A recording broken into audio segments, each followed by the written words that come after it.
My name is Dr. Joel Charles. I'm a family physician. I'm speaking on behalf of myself.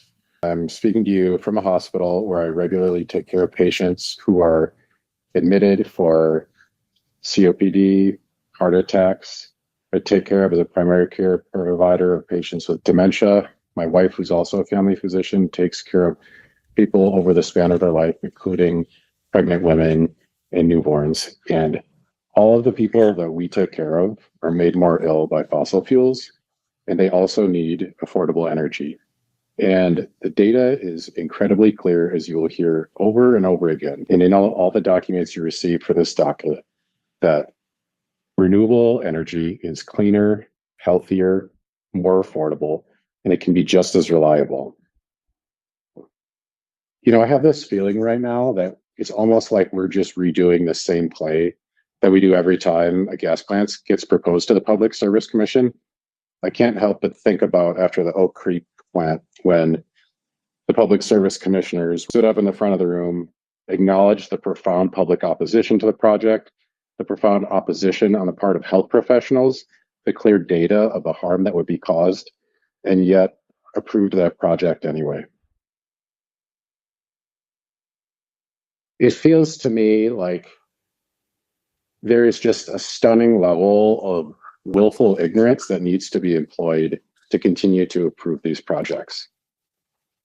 There's the argument made that we need these gas plants for reliability. The data is incredibly clear, the modeling is clear, that it's possible to have an electricity grid run reliably with up to 85% renewables. Basic math tells you that given our current system is 75% fossil fuels, that we could have electricity demand in Wisconsin grow fourfold, and you could meet all of that with renewables, and you would have a reliable grid if you did it right. So why are we building fossil fuels? This is a hearing for a certificate of public necessity. No one has proven that this plant is needed. Now, when I was a kid, I grew up in this neighborhood that had a lot of Southeast Asian refugees. And one day I showed up to school, and one of my friends, who was a first-generation Hmong refugee who got picked on a lot for his accent, he was in a wheelchair because his leg had gotten cut off by a train. And I got to school, and he was crying. And he was crying because a bully had made fun of him for trying to learn to walk on his new prosthetic leg. And I looked to the teacher, and the teacher stood there doing nothing. And so I and the other kids had to take it in our hands to make it so that that bully didn't pick on kids like that, so that he could feel free to be healthy and to learn to adapt to his new condition.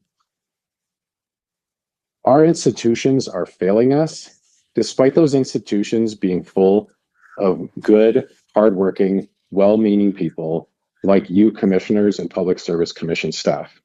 And yet they are failing us. And they are failing us because people point the finger at each other and say this isn't their responsibility.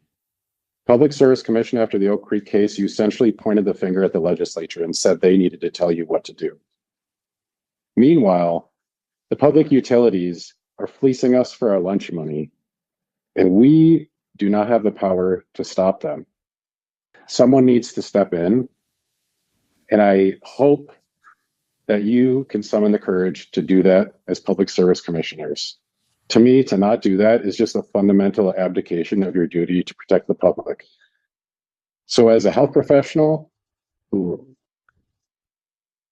truly went into this profession so I could protect my community, not just their physical health, but their whole well-being, I am begging you to summon the courage to not put on blinders and look at this case in a narrow case-by-case basis, but to use the obvious knowledge that all of us have of the modern energy system and deny these projects.